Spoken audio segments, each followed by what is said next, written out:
Տավուշի մարզի Բաղանից գյուղի բնակիչ 41-ամյա Ռոման Սարգսյանը մեղվի խայթոցից ալերգիա ունի, ինչը սակայն չի խանգարել նրան այս տարի սկսել մեղվապահությամբ զբաղվել։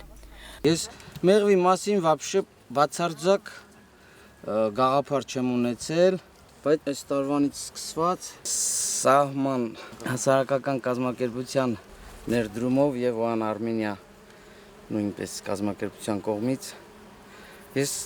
ուզում եմ դառնալ մեղվապահ, մեղվաբույժ, չգիտեմ ոնց են դրան անվանում։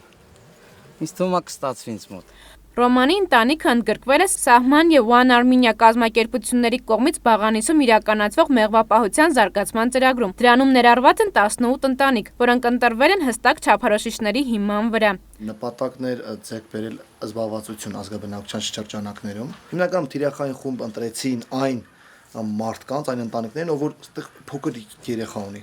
աչքը դուրսը չի, իրանց երեխաները ծնողները պահում են տեղում, ոչ թե դուրսով Ռուսաստաններում, արտասահմաններում եւ այլ, սա կարեւոր է։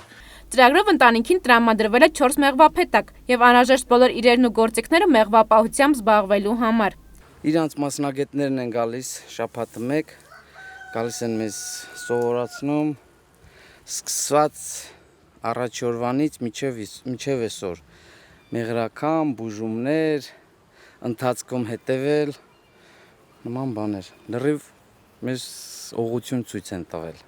Իսկ մեղվափետակներն այս ամիսների ընթացքում մեկով ավելացել են, իրենց լեզվով ասած մեղուն ձայք է տվել։ Հետևում ենք էլի մեղվին այդ սեզոնին, ու հետո ես ու կինս այդտեղ այգում գործ էինք անում, մեկ էլ կինս նկատեց։ Այն ինչ մեղվի բույն է։ Նայեմ տենամ ինչ բուն, մեծ եկա մեղուն ձայք տվել։ Շեմ տենց բերեցինք, արկա գնացի շուտ վռած առա բերեցի փետակը։ Տեղավորեցինք, լցրինք մեջը, մի փարկասու 5-րդ փետակն էլ ունենք արդեն։ Թեև Դեղորայքը միշտ Ռոմանի գրպանում է, սակայն նկատում է, որ վերջերս նույնիսկ խայթոցներին է սովորել։ Հույս ունի, որ տարիների ընթացքում կկարողանա ընտանիքի եկամտի մեծ մասը ապահովել հենց մեղվապահությամբ։ Ես սիրել եմ, բայց միշտ վախեցել եմ մեղվից, որ զբաղվեմ մեղվի հետ, բայց ես ինձ թվում է, ես իմ դա նպատակ չհամարեմ, բայց ուզում եմ շարունակեմ այս գործը, ավելացնեմ։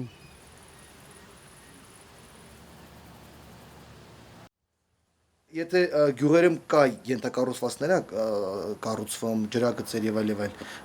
փողոցային լուսավորություն, բայց զբաղվածություն չկա, որ ամսվա վերջին տվյալ ընտանիքը եկամուտ չի ստանում, այդ ենթակառուցվածքների զարգացումը այդքան էլ էական չէ։ Հենց Սահման հասարակական կազմակերպություն թիրախային խումբը թիրախ դրեց այդ, որ պետք է ժողովրդի շրջանակներում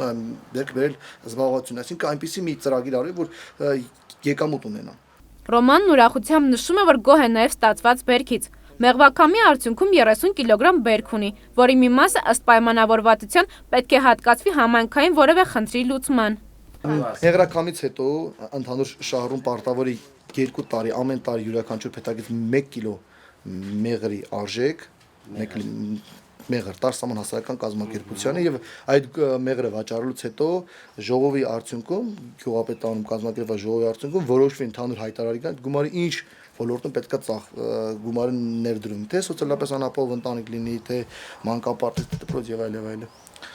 5 ընտանիք 4 կիլոգրամ, այսինքն 20 կիլոգրամ մենք մեր ժողով ենք արել, հետո որոշել ենք այդ 20 կիլոգրամ փոխանցենք Զորամասին, մեր սահմանում կանգնած տղաներին։ 2 պերեսմեն կա այնտեղ, ամեն պերեսմենքին ոնց որ ամեն իրանց պոստին մի բան կա, կես կիլո ոնց որ ամեն պոստին մեղր պիտի գնա։ Ու բաժանել ենք բարեկամներին, մենք ենք կերել, շատ գոհ ենք։ Մեղվապահության զարգացման այս ծրագրի նշանաբանն է մեղուները կանխում են արտագաղթը։ Ռոման ինքն էլ 6 տարի մեկնել է Ռուսաստան արտագնա աշխատանքի։ Այս տարի սակայն որոշել է չգնալ։ Եվակայ ես եթե զբաղվեմ սրանով էլ Ռուսաստան գնամ ինչ անեմ։ Բա ով նա իմ փետակներին իմ մեղրին որ ես գնամ։ Անի Գրիգորյան, Սարգիս Խարազյան, Civilnet։